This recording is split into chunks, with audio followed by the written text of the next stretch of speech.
Chapter 5 Dawn of IBM.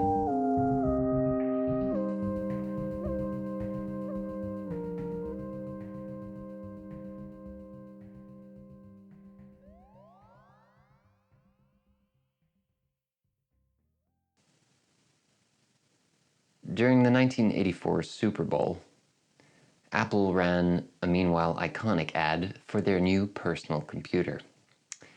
In it, IBM, represented by Big Brother, is vanquished. It was a whole big deal. Ridley Scott directed it and everything.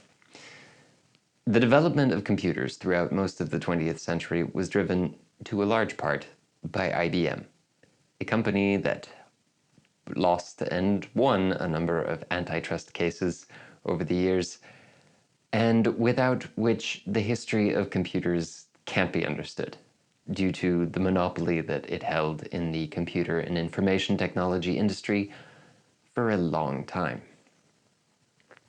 So over the next 6 chapters, I'm going to take a look at IBM's history because there are several modes of power that develop and assert themselves in this story that are quite directly related to modes of power now held by GAFAM. We'll get to that in good time. For now, in this first chapter, let's get acquainted. I'll discuss an inventor named Hollerith, an investor named Flint, and a manager named Watson. Yes, by the way, that Jeopardy playing robot was named after this Watson. We'll find out more about Watson in later chapters, but these 3 men were central to the dawn of IBM, and I think it's worth looking at where they were coming from. Hermann Hollerith, knew about the Jacquard loom. He was trained as an electromechanical engineer, and he worked part-time on the 1880 census, a massive undertaking that took until 1890 to complete, 10 years. It occurred to him, or he had this idea, that punch cards could be fed into machines that could decode information stored on them in more ways than one, right? Because the innovation of the Jacquard loom had been that patterns could be encoded in punch cards and then fed to this machine that then wove those patterns. Here's a machine-woven silk portrait of the inventor, Jacquard, from 1839. Doesn't that blow your mind? It's silk. Yeah, that had been at the beginning of the 19th century, right? Punch card technology also has precedence in the early 18th century, and earlier than that, there were mechanical music boxes and toys, ornaments, that worked similarly, but that I don't know a lot about. This history clearly goes way, way back, punch cards, but I don't know how far, honestly. Maybe you can tell me how far. Anyway, Hollerith designed and built his first punch card or tabulating machine to speed up the census, and it was pretty much immediately put to work by the US government to do just that. What had previously taken 10 years could now be done in 2. And that's the power of a database at its most basic, right? That's the power of storing machine-readable data. That is the power of automated data processing, yeah?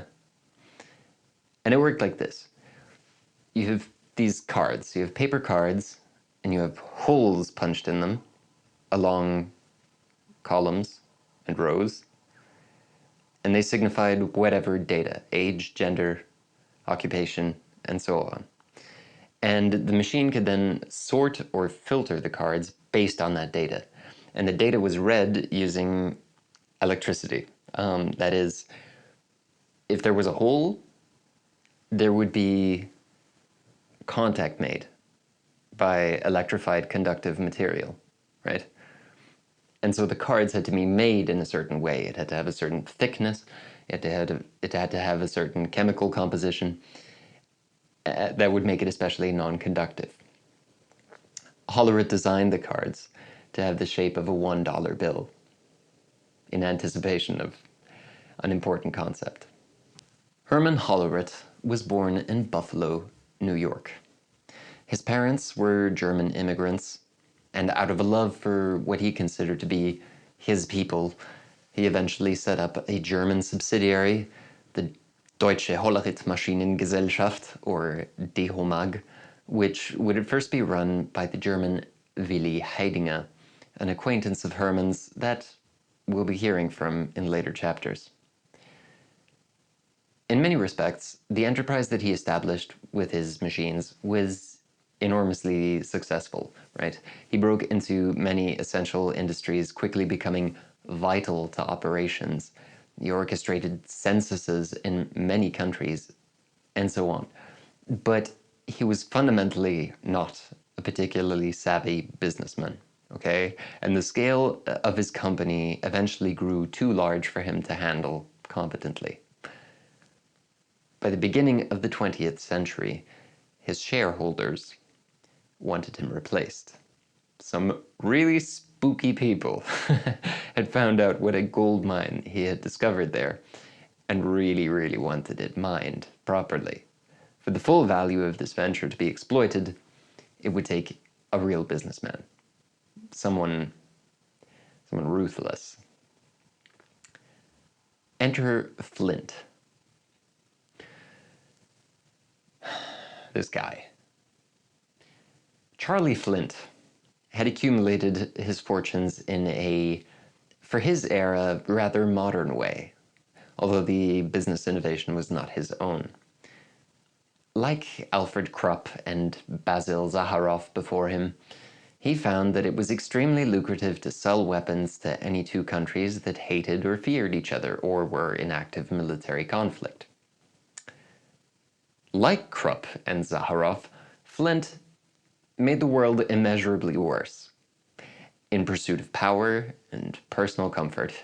And while, I, for one, am glad that these absolute pricks are long dead, their business practices, of course, are alive and well.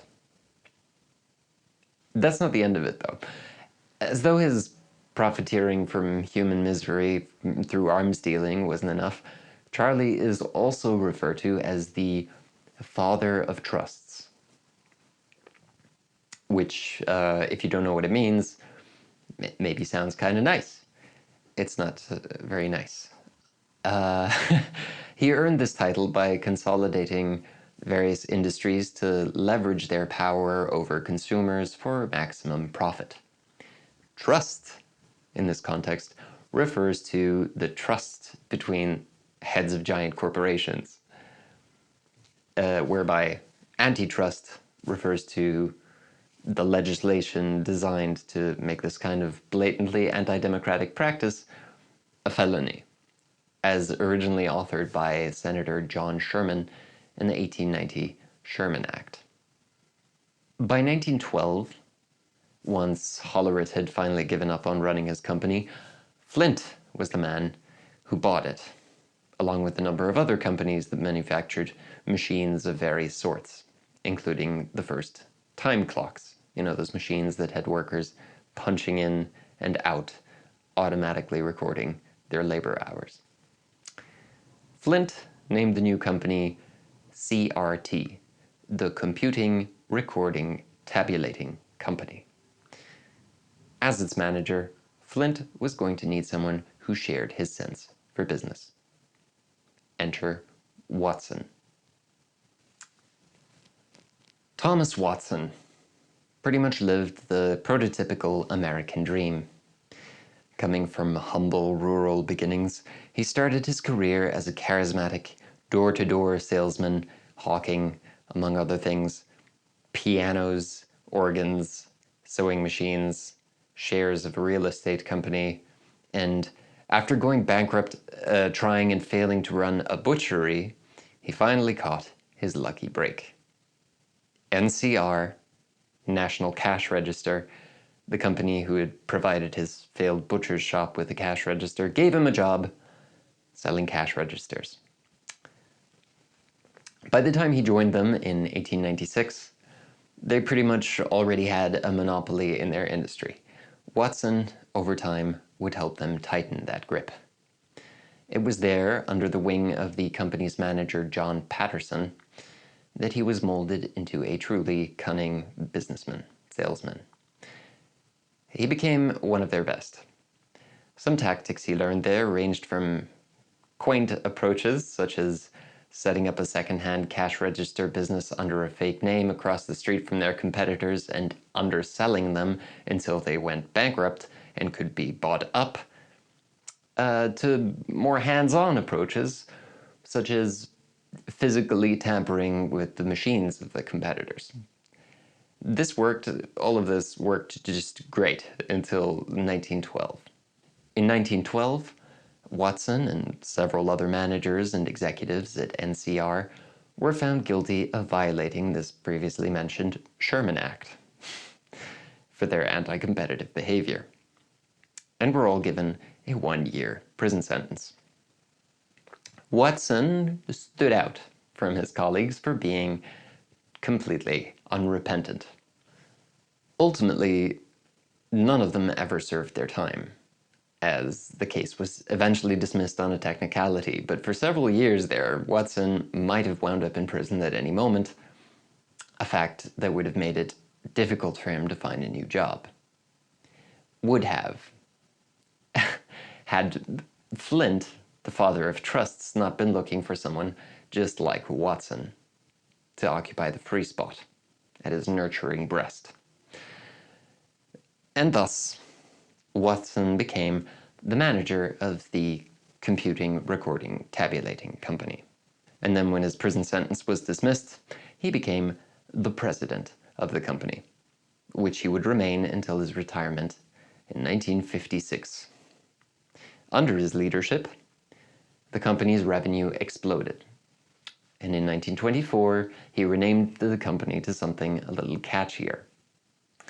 Its name should be International Business Machines, or IBM for short. Most resources you're going to find about the history of IBM will curiously omit the period between the years 1933 and 1945. If you ask me, the story of this company makes no sense without including the events of this period.